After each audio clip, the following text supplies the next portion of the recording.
Welcome, and please stand for the Pledge of Allegiance. Our flag is gone. Excuse me. They cleaned the carpets. Okay. I pledge allegiance to the flag of the United States of America and to the republic for which it stands, one nation, under God, indivisible, with liberty and justice for all.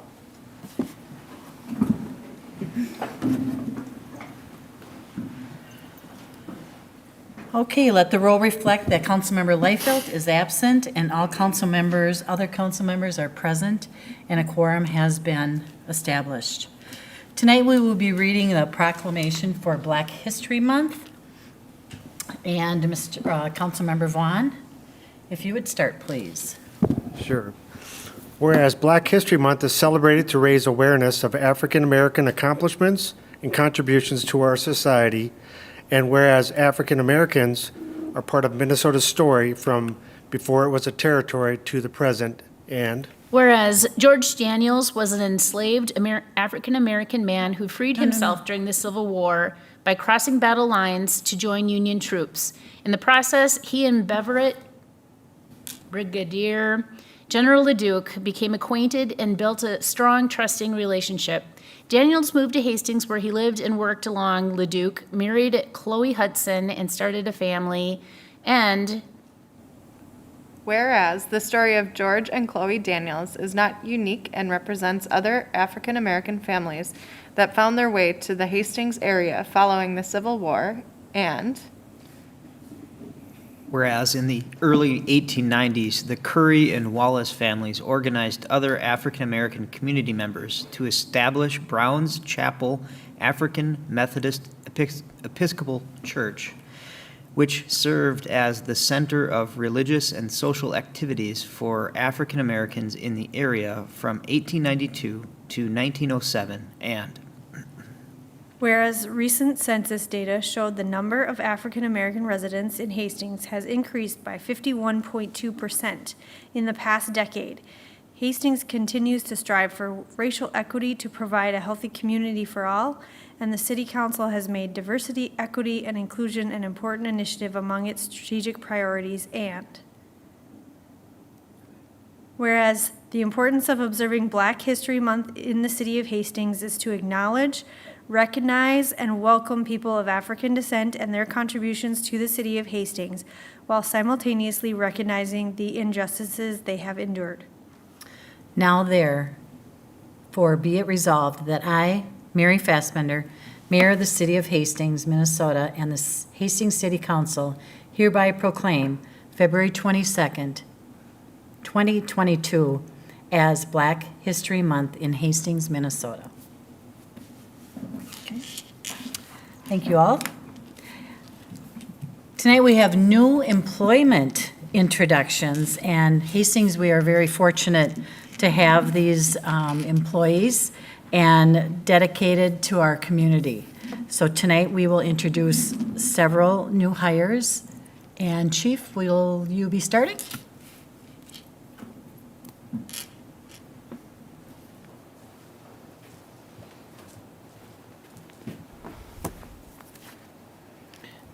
Thank you, Mayor, council members. Tonight, I'm extremely pleased to welcome our newest staff members to the Hastings Police Department. Stephanie Taylor, Georgianne Freeman-Den, and Matthew Green, who started with the police department in January. Stephanie, I'll just have them stand, is that all right? How would you like that? Stephanie Taylor is our newest full-time police receptionist. Stephanie was selected from over 160 applicants for the position. She resides in Hastings with her two sons, Justin and Brandon, who are here with her tonight.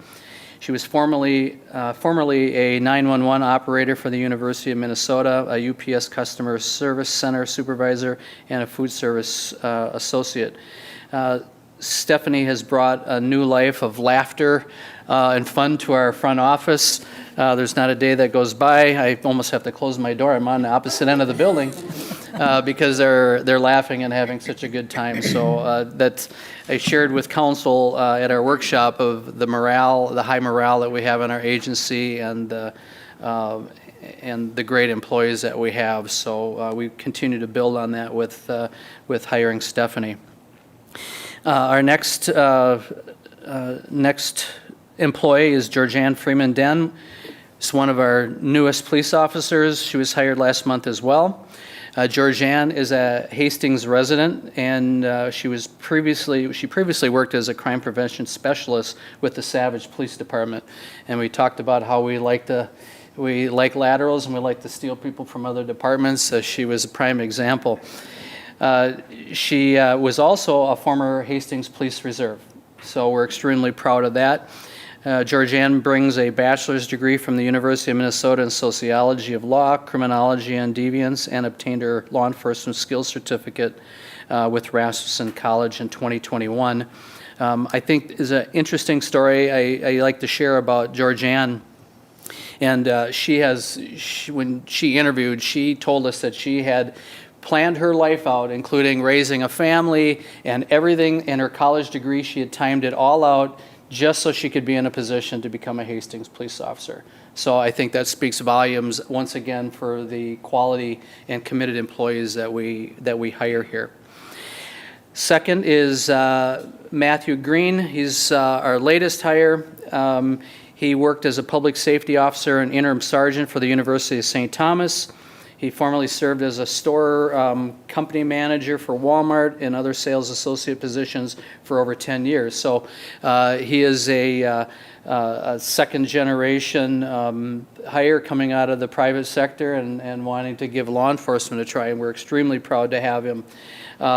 Matt graduated from Winona State University in Human Resources and Business Management.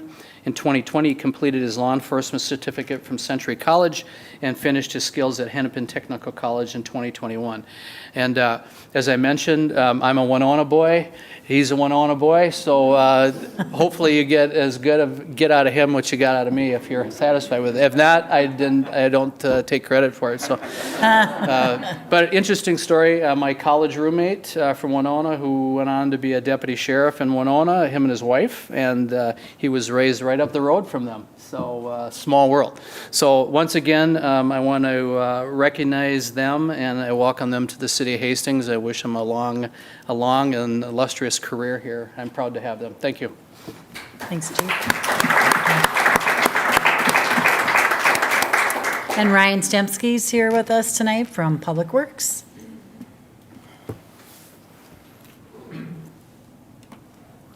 Thank you, Mayor. Tonight, our new hire in the Public Works Department is Bo Schutte. If Bo could stand up.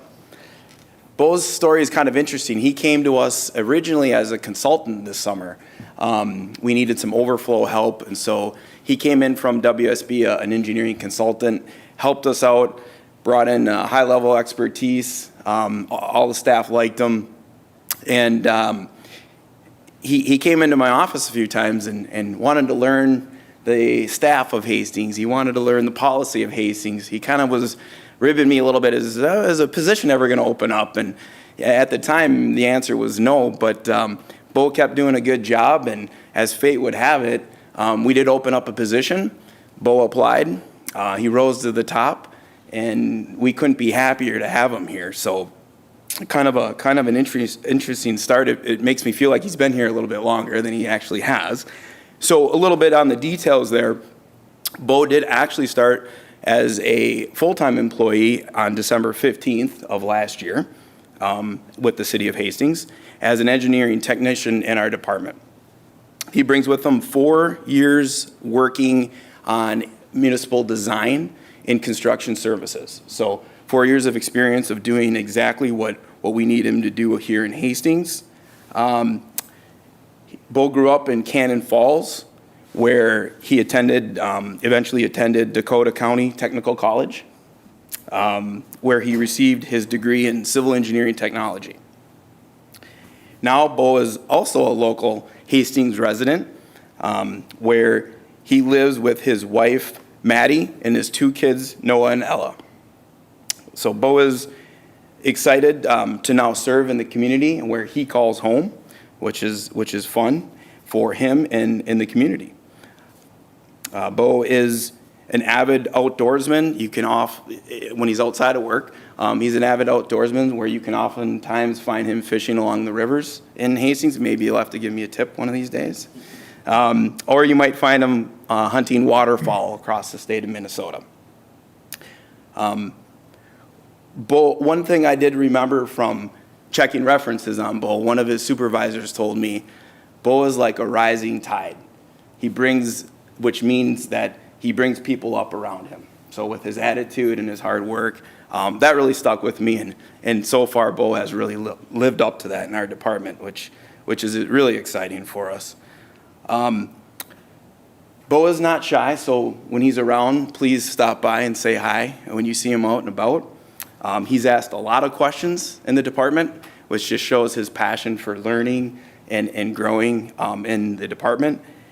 And one of the qualities I like most about Bo is he's got a high care factor. That's a very important quality in an employee. So we're excited to have him, and welcome, Bo. Thank you. Welcome. Council, if we could step forward for a photo with the new hires.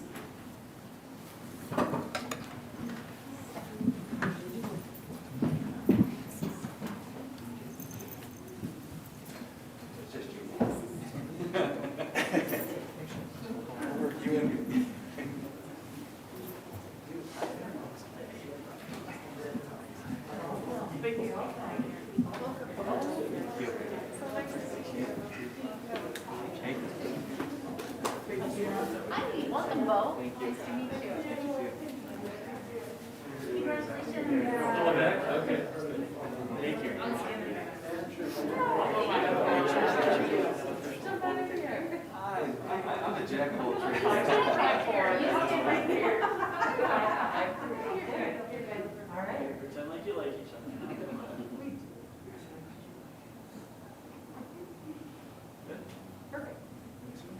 All right, thank you. Thank you.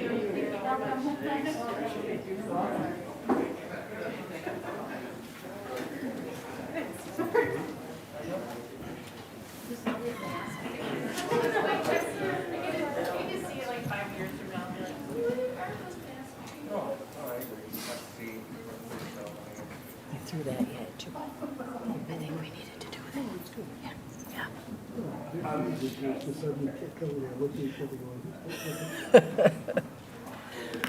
Okay, very exciting for our staff to grow and to have new members in our community as well.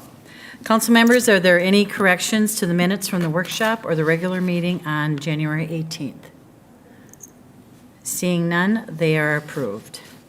Tonight, we have comments from the audience. For public comments, we have options for comments to be mailed prior to the meeting, as well as interactive feature during the meeting.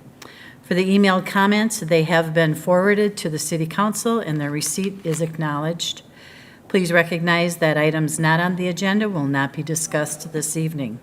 For live comments, they may be either through Zoom link or in person. We ask that attendees raise their hand in person or use the raised hand feature in Zoom, and they will be invited to speak one at a time. I would also remind everyone that the public comment period is not intended for extended dialogue. Is there anyone who would like to address the council at this time on Zoom? No? Okay. And I see none in the audience. Okay. Council items to be considered. Council, are there any items to be considered? Okay. And council, I would accept a motion to approve the consent agenda. Councilmember Vaughn? Councilmember Brox? And any discussion, council? Okay. All those in favor of the motion state by saying aye. Aye. Opposed to the motion state by saying nay. And that motion prevails. Tonight we have with us John Hinsman, and he will be doing a couple public hearings. The first one will be for the annexation for the best development, and with a potential action by City Council. Welcome, John. Thank you, Mayor, City Council members. Tonight is a scheduled continuation of the public hearing we opened up at the last meeting pertaining to the ordinance for annexation for best development properties. What we're looking at here is about 71 acres located on Highway 316 and Michael Avenue, roughly this parcel here. We opened up the public hearing at the last meeting and we continued the public hearing and tabled the action on the ordinance amendment. At that time, we were in a situation in which a development agreement for the property had been canceled, and the concept plan in which we were looking at development was no longer in place. So we wanted to table any action until we had more certainty on the property, so that we had a situation in which we had a developer on board and we had a concept plan that people could review prior to annexation of the property. At this time, we're no closer, unfortunately. We do not have a developer on place, and by we, I should say the private property owner. The property is owned privately. The city is not involved in the ownership of it. But as a portion of annexation, our practice has been to have an agreement for annexation, a development agreement between a property owner and a developer, and a plan that we've reviewed prior to considering the annexation in. Since we don't have those items at this time, what I'm suggesting is that we continue, open the public hearing, take any additional comments tonight, close the public hearing at this time, and table action on the orderly annexation, or the annexation for, ordinance for annexation, excuse me. And we would bring that back forward when a plan for development and a developer comes forward. Prior to that occurring, we would provide notification to the surrounding property owners, similar to what we did in the beginning here, so that people are aware of what's going on and may be able to provide additional comment. But at this point, not take any action until we have more clarification. We did get a letter from the owner of the property that has waived the 60-day review requirement, so we do have an open clock on this one. So at this point, you can open up the public hearing, or I should say continue the public hearing, take any comment, and our recommendation to staff is that you close the public hearing and then table action on the annexation ordinance. And I can stand for any questions. Thank you. Thank you, John. At this time, I will open the public hearing. Is there anyone who would wish to speak to the annexation? Please step forward. I see no one on Zoom. Anyone like to speak to the annexation, please step forward. At this time, I will close the public hearing. Council discussion? Councilmember Fulch. Your Honor, I'd like to make a motion to table the annexation until a developer's found for this lot. Thank you, Councilmember Fulch. Second. And a second by Councilmember Brox. There is no discussion, so all those in favor of the motion state by saying aye. Aye. Those opposed to the motion state by saying nay. Okay, that motion prevails.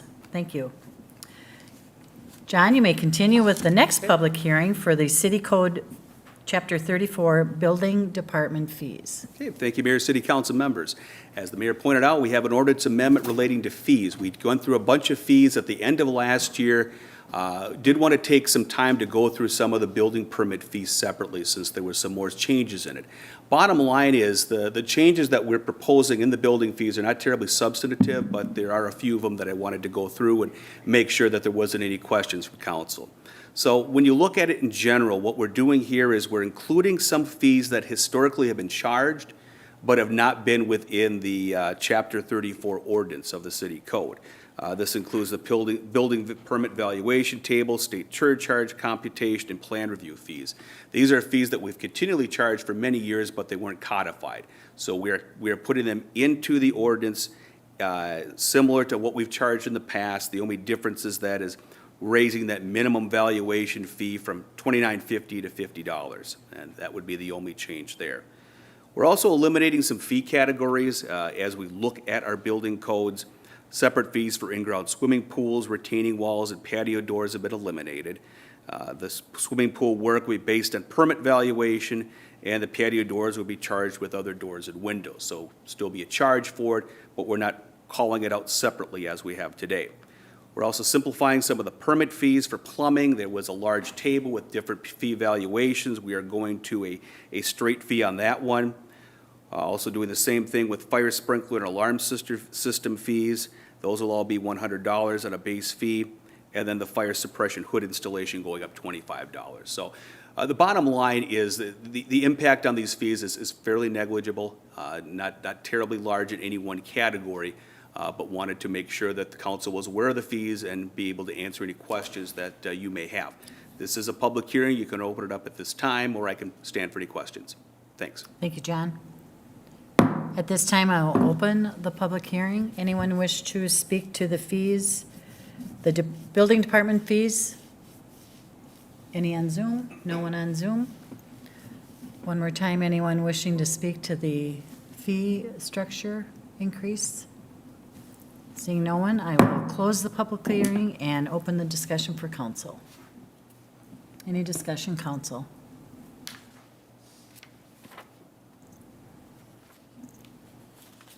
If no discussion, then I would ask for look for a motion to approve and adopt an ordinance of the City of Hastings, Minnesota, amending City Code Section 34.03.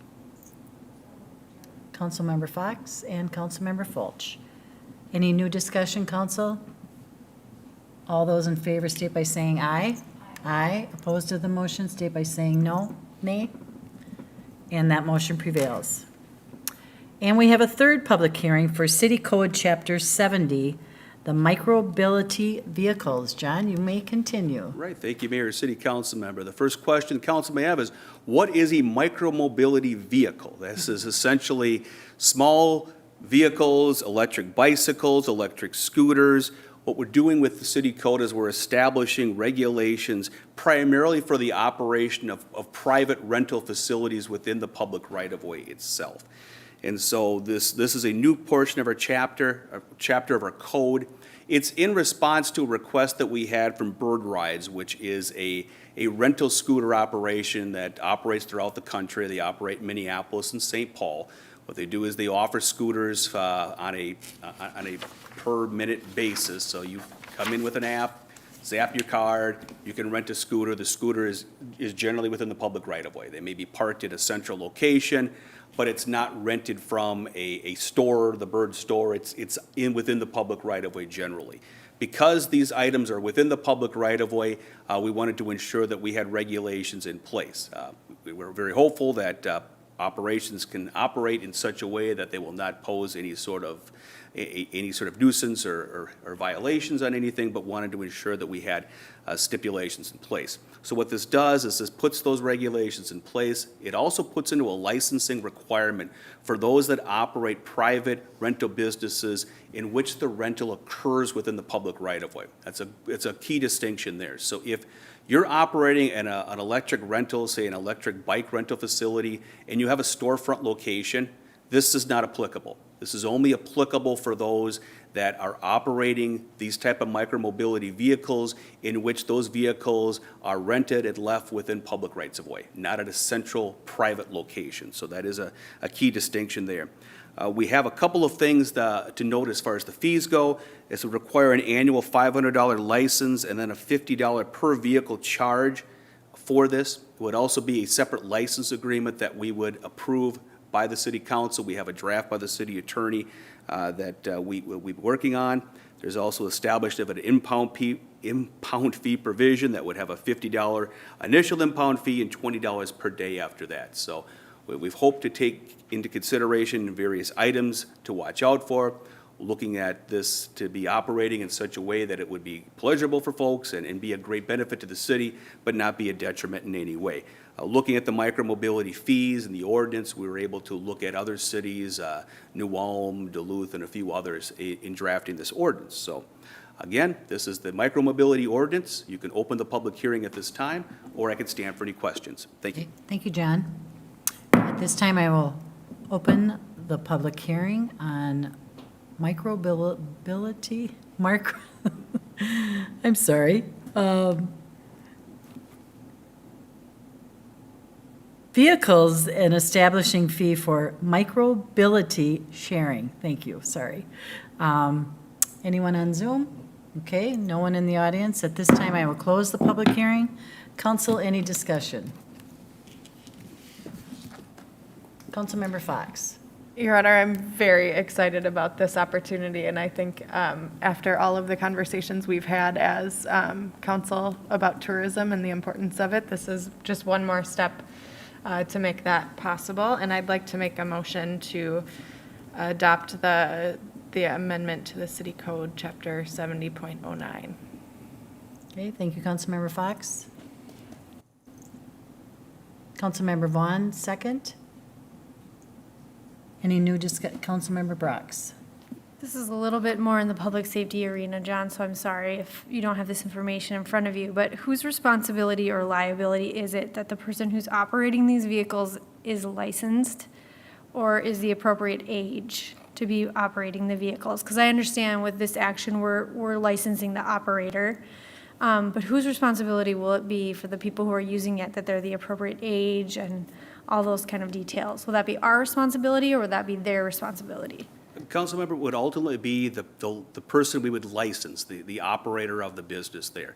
I know when we've asked that question of Bird in particular, what they've stated is that within their application, there is a portion in which you have to testify that you're of a certain age and that you are going to abide by rules. So there is a disclaimer statement that one who operates a scooter for Bird would have to sign. So that is what would happen in that particular instance. But in a general application, it is going to be the licensee's responsibility, not ours. Okay, any other discussion? Councilmember Fulch. Thank you, Your Honor. I've traveled to big cities in the past that have had, these kinds of services available, and it is nice, to be able to zip about quickly. But, I've also seen it where they're just littered all over sidewalks, and you're practically tripping over them. And so, how are we envisioning this is going to roll out?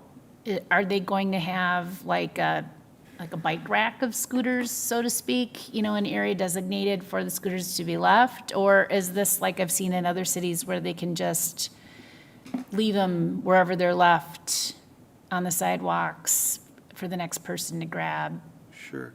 Councilmember, be a couple of things. There's provisions under the ordinance which prohibit the placement of scooters in such a way that they're going to be in the way or impeding passage within the sidewalk areas. We have that in there. Now, from a practical standpoint, who's going to enforce that? From talking to Bird in particular, they have something in their application in which you have to take a picture of the scooter in its location to ensure that it is where it's supposed to be. So that'll be nice in that particular instance on it to have that follow-up. As far as downtown's going to be an attraction for this, most definitely. Sure. There's already prohibitions within the riding of these vehicles within downtown sidewalks.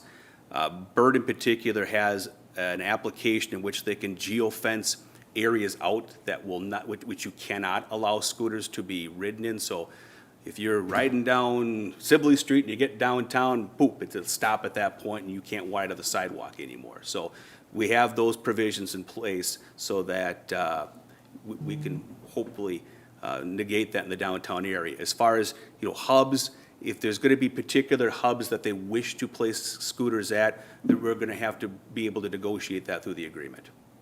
Okay, so what I heard you say is that you're very cognizant of the nuisance problems that these scooters can cause. And Seen it. Yes, okay, thank you for working on that then, John. Sure. All right. Thank you, Councilmember Fulch. Okay, any other discussion? If not, all those in favor of the motion state by saying aye. Aye. Opposed to the motion state by saying nay. And that motion prevails. Thanks, John. Yeah, thank you. Tonight, under administration, we will affirm the continuation of employee vaccination incentive, and Dan Waticha will.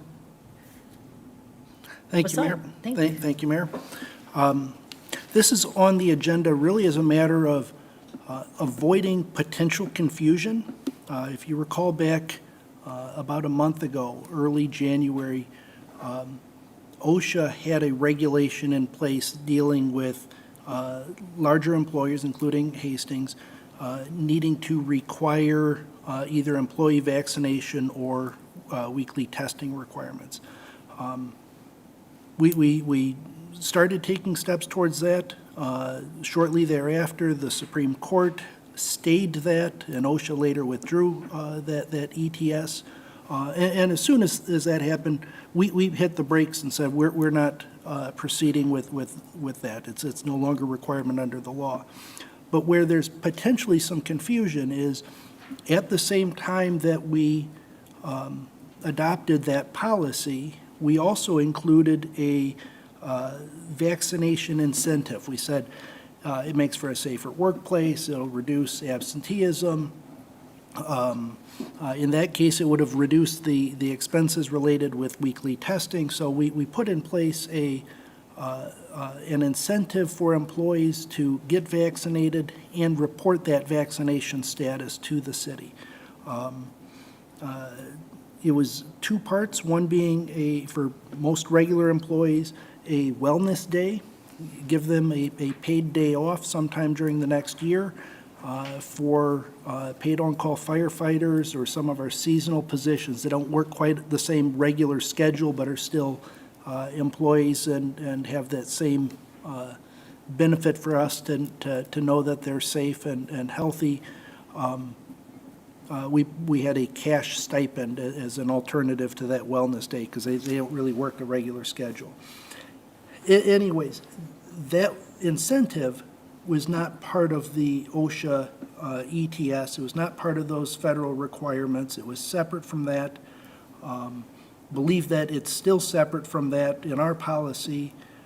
Believe that there's still a value for us to provide that incentive, safe workplace, reducing the potential for absences, but recognize that it's also potentially a gray area or could have some confusion. We've had a number of employees ask us about it, so obviously there is some question, and recommend that council affirm that this is still policy. The wellness day, the stipends would continue as an incentive. Did put a time limit on it in this case through the end of June. That matches up with our emergency sick leave policy. But with that, I can certainly take any questions. Thank you. Thank you, Dan. Any discussion, council? Okay, if no discussion, Councilmember Fulch. Thank you, Your Honor. I would just like to confirm that I think that there is value in it as well, just in case regulations change also in the future so that the city has, a better understanding of how many employees are vaccinated or not. And then, because one of the things that we were struggling with the required testing was how many employees were going to be impacted by that and what was the potential cost that was going to be involved in having to test employees weekly. So I think that there is still value in that. And something I just wanted to add, I thought it was interesting. I was listening in on a conversation with other representatives from cities, and the city of Rochester has a program similar in ours where they have the emergency leave bank replenished as we did. And their nuance was, though, that for city staff to take advantage of that additional pool of vacation or leave if they became sick or needed to stay home with, a loved one as well who had been exposed to COVID, was that they had to prove that they had been vaccinated for them to be able to be a part of that program as an incentive. Also, instead of penalizing staff, then they were trying to provide a carrot for staff. And so I think it makes sense to stay the course for now, but if we're looking at continuing that program at the end of June, that perhaps we revisit and look at other incentives that we could be providing to staff. Thanks. Thank you, Councilmember Fulch. Any other discussion? Council, I would accept a motion affirming the continuation of the employee vaccination incentive through June 30th, 2022. Councilmember Fox? Councilmember Fulch? Any new discussion, council? All those in favor of the motion state by saying aye. Aye. Opposed to the motion state by saying nay. And that motion prevails. Dan, you may continue with the compensation and classification study. A, we will have agreement for service, B, budget amendment, and C, a resolution amending Resolution 122307 of the City of Hastings establishing critical for compensation, criteria for compensation. Dan? Thank you, Mayor. As you pointed out, there are several parts packed in here. They all work together as a package. And this topic, or parts of this topic, have been talked about for several months, referred to the Administration Committee, which has had a couple of conversations, as well as conversations in budgeting here at City Council. One of the pieces is working with a consultant to do the compensation classification study just in the first place. We, this past fall in November, put out a request for proposals. We had 6 responses based on experience, timeliness, and cost. We interviewed 3 of those, had some reference checks and follow-up questions. Our recommendation is to work with ABDO, and their materials are in your packet. The second item, aside from the contract, is a budget amendment. We initially budgeted, or in the 2022 budget, we budgeted $20,000. That was based off of talking with a consultant and another city about their recent experience and what costs were. The actual cost with ABDO came in a little bit over that, so looking at a $5,200 amendment. Couple pieces I would point out that are different than what we might have expected coming into the RFP. One is adding a procedure, some instruction to how would we insert a new position or a reorganized position into the wage structure. So if at the end of the comp study, here's how 80 different positions rank and compare to each other, and a year later we decide we need a new city employee, not just an employee, but a new position, or we need to fundamentally change an existing position and give it different responsibilities, making sure that we can continue to use this study beyond the immediate year. So having some instruction on how to, the procedures for inserting a new or reorganized position into the system. A second piece that I think is vitally important, but not quite what we expected when we were doing the RFP, proposing using, we expected current data, so 2022 wage data, but that's not going to be available till May. So where earlier we were thinking this might be wrapped up in April or early May, the meat of it is really going to be a little bit delayed. Still figure on finishing up around late July or late June and in place by July. But particularly with the current wage market out there and a lot of changes in the labor market, wanting the most up-to-date data rather than stuff that's a year old, and trying to project it forward. The other piece, which I'm sure you'll recall, we had some discussion in December, was adding a review of city council wages also. So a few items that play into that budget amendment. It's a little bit different than what we were expecting going into it.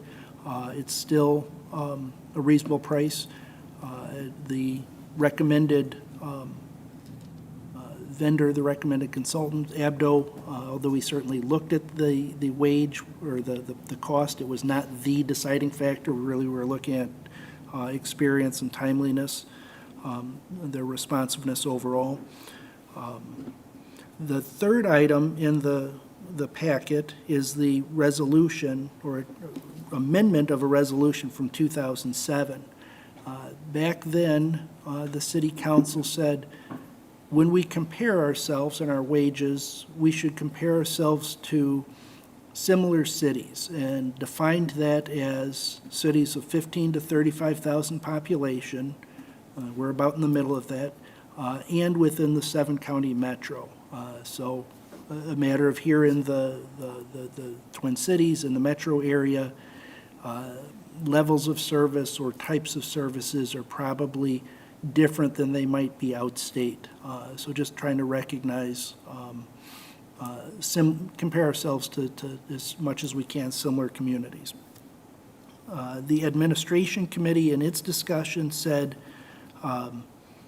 that's fine as a base definition, but recommend that we add 4 additional cities because geographically, they're our neighbors. They're right next door. Cottage Grove is just over the 35,000 population, but they're right next door. Looking south, Red Wing and Northfield are within that population bracket, but they're just outside the 7 counties. And they might be outside, a distance from Minneapolis, but they're close to us. So recommended including them. Also recommended including Cannon Falls as a neighbor. It's both outside the population range and outside the 7 counties, but adding those 4. So that's the amendments to that 2007 resolution is those recommendations to add those other 4 cities. The other piece that's added to the resolution is the language in the original said average, which I would typically take to be the mean, which basically you add them all up and divide by the number, which I do believe in certain instances is very reasonable. In this case, the recommendation is to make it the median, which if there's 20 comparisons, it looks at 10 below and 10 above, and it picks the one that's in the middle, which with potentially variation among the cities becomes more important instead of having a city that may be overly rich or overly stingy, really changing the average. They're just one side of the line, above or below. So it takes out that influence of those further out ones that aren't grouped in the middle. Those are the 3 parts to the recommendation. The other piece that I really want to emphasize, and we'll be talking about this, assuming this is a pass this evening, we'll be talking about this at an upcoming management team meeting, but the importance of communication around this. This affects every one of our employees, so we're going to want to make sure that we're keeping them up to date on it, from day one. Here's what's coming, here's why, here's what to expect, here's the next step, here's who to ask questions of, but also a matter of emphasizing that this study is looking at positions. It's not looking at individuals in a position. And I know that any employee might have a tough time with that at times, because in the end, it's talking about their paycheck. But really, we're looking at a couple of employees out here. I'm not picking on anybody particular. I'm just using them as representatives of positions. We're comparing police officers. We're comparing engineers, public works operators. We're not looking at the individuals in those positions. So really want to make sure that that's part of our communications approach to it also, that it's not about the individuals. As much as we appreciate our employees, this really is trying to set up the right pay structure. With that, I know there's a lot of material here. I glossed over some of it because it's been discussed for several months, off and on, but I can stand for any questions, please. Thank you, Dan. Council, any discussion? Councilmember Vaughn. Thank you, Your Honor. Dan, you may have answered some of these, but I want to confirm them. The study, you had said all employees. This study is only looking at full-time employees, not seasonals or paid on call, correct?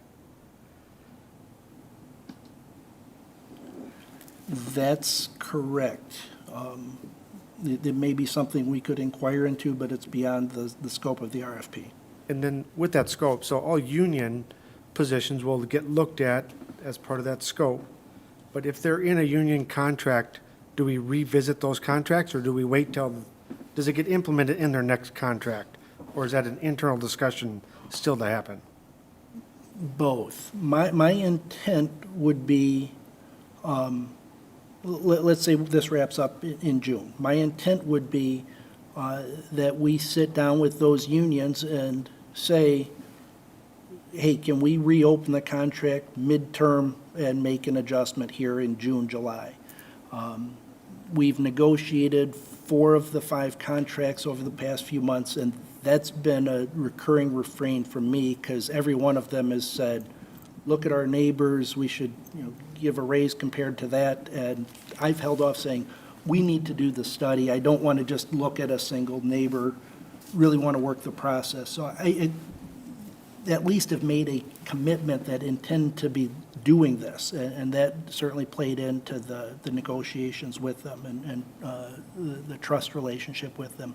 With 2 of the unions, both the police unions actually, we actually put in the contract, don't know what it means, but we will begin implementing the wage study, or the results of the wage study no later than July 1st of 2022. I don't know what begin means, but there was actually an explicit commitment in those 2 contracts that we would start doing something. I would carry it through to all 5 of them. Thank you. And my final confirmation is, at times we've discussed council stipends. Is that included in this study, or is this company going to look at that? Yes, they would.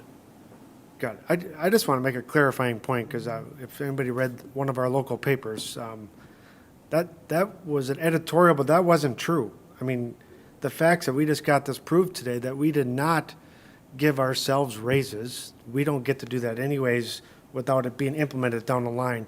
I think the community needs to know, especially the vote that I made, we rejected 5 employees for this reason. That was one of the reasons why I did it.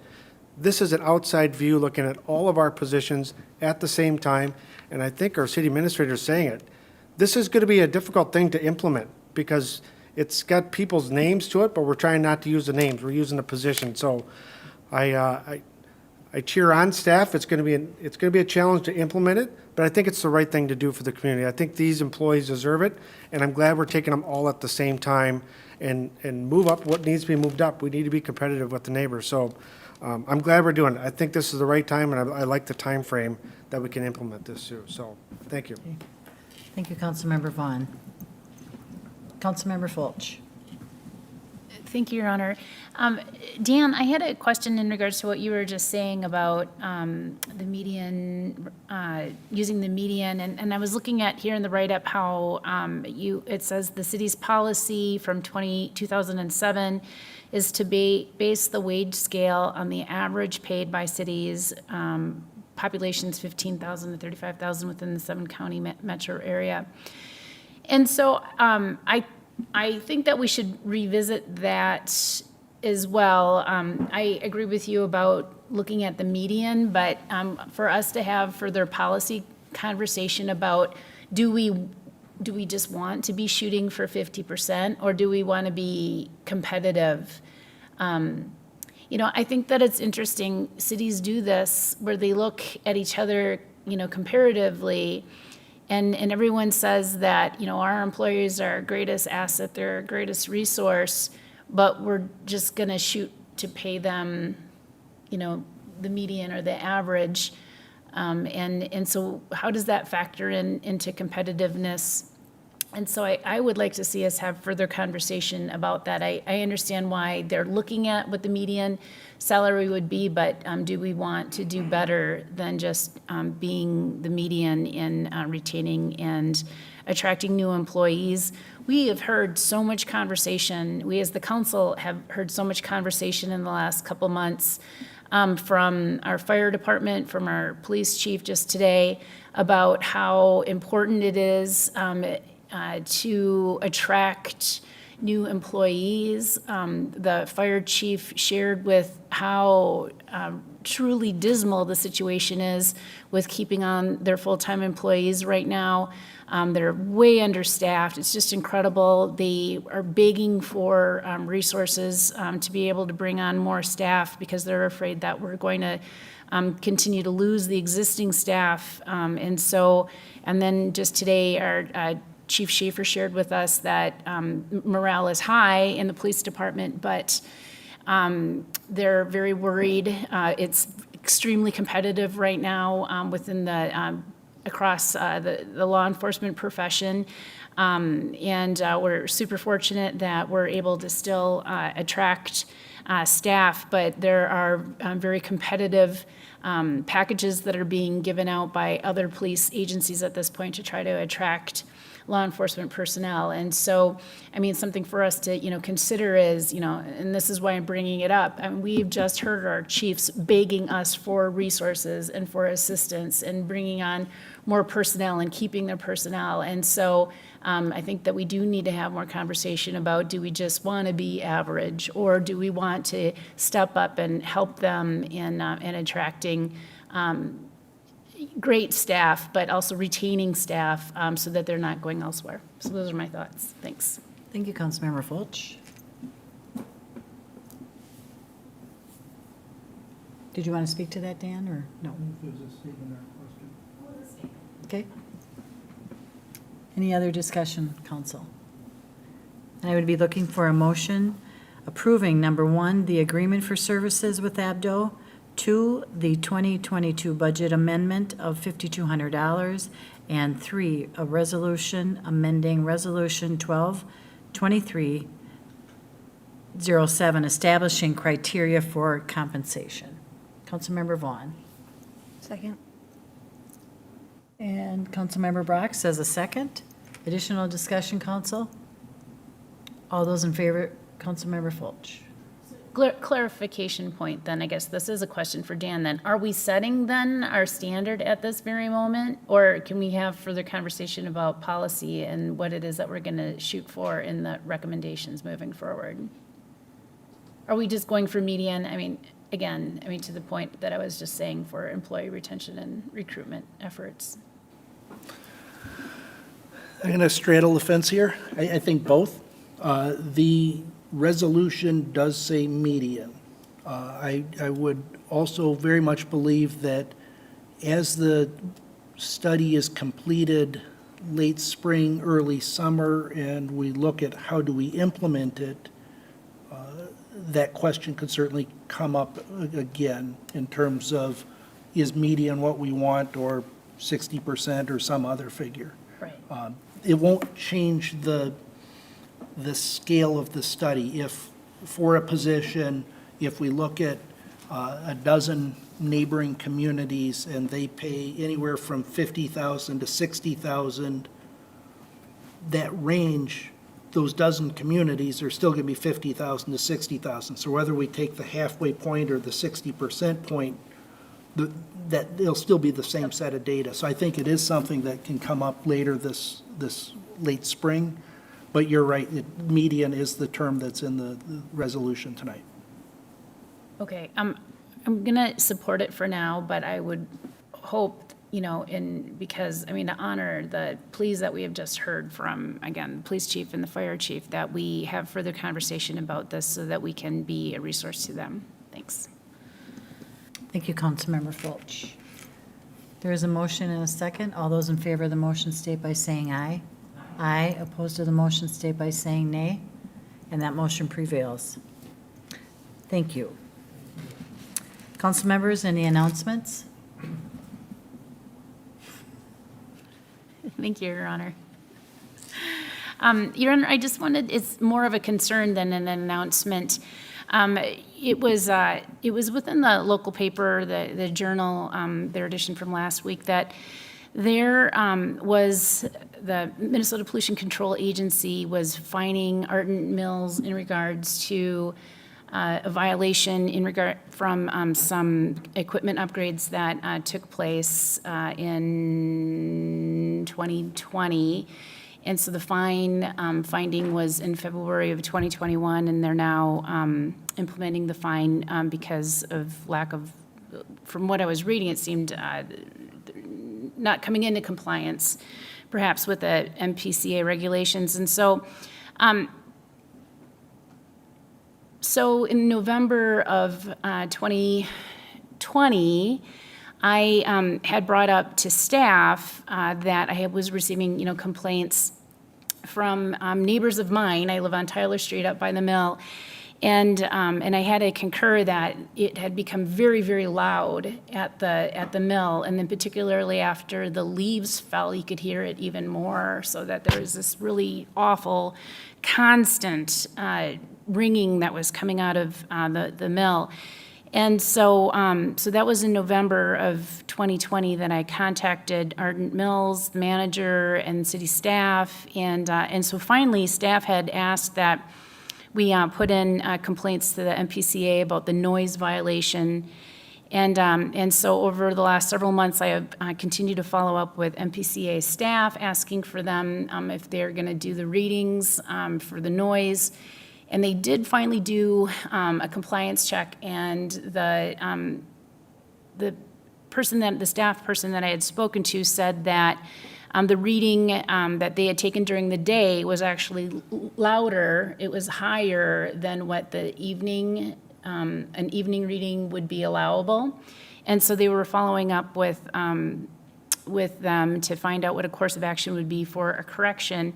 And so just because, if there's multiple violations that are coming out from the MPCA, I would like to ask for staff to follow up directly and have discussions with the MPCA staff in regards to the noise violation, and to find out what, corrective actions are going to be taken place, because I can't tell you how many sleepless nights I've personally had because of the noise at the mill in the evening. And when I moved in there 6 years ago, it was very peaceful, very quiet in the evening, and there were no problems. And so it's been quite the disruption. I've even had a resident out on 6th Street West call me upset about how she couldn't sleep this last summer because the mill was so loud. And so I just feel like enough is enough. If those equipment upgrades were done a year and a half ago, and they're aware that they have multiple issues with it, that the mill begin to take corrective action to ensure not only are our residents not encountering conditions of air pollution or whatever particles are being emitted by the mill into the air, and then having to suffer through noise violations as well. So, thank you. Thank you, Councilmember Fulch. Dan, you want to reply to that? No, not the rebuttal. Thank you, Mayor. Thank you, Councilmember. Yeah, if you could pass on that contact or what correspondence you had with the PCA, it'd be helpful, and staff be happy to reach out and get some clarification and coordinate with them where we can. Okay, thank you. Any other announcements from council? I have a few. Ice fishing adventures at Lake Rebecca, Saturday, February 12th. Bait, tackle, and instruction are provided. Attendees can fish without a fishing license during this event. This event is a partnership with Carpenter Nature Center, Hometown Ace Hardware, Get the Lead Out, Rapala, Vexilar, and the National Park Service. Free of charge, but registration is required and time slots are limited. Local Love is in downtown Hastings. Celebrate the season of love on Saturday, February 12th with a DJ, horse and carriage rides, and ice sculptures throughout our historic downtown. City offices will be closed Monday, February 17th in observation of President's Day. Happy birthday goes out to Councilmember Liefeld next week. And meetings moving forward are Tuesday, February 8th, 7 p.m., Parks and Recs Commission. Thursday, February 10th, 6 p.m., HEDRA. Monday, February 14th, 7 p.m., Planning Commission. Tuesday, February 15th, 7 p.m., Heritage Preservation Commission. Wednesday, February 16th, 6 p.m., Arts Task Force. Thursday, February 17th, 6:30 p.m., Public Safety Advisory Commission. Tuesday, February 22nd, is 5:30 City Council Workshop, and we will be getting an overview from our Community Development Department, and 7 PM council. So with that, council, I would accept a motion to adjourn. Councilmember Vaughn, Councilmember Fulch, no discussion. All those in favor, state by saying aye. Aye. Opposed, state by saying nay. We are adjourned. Thank you all.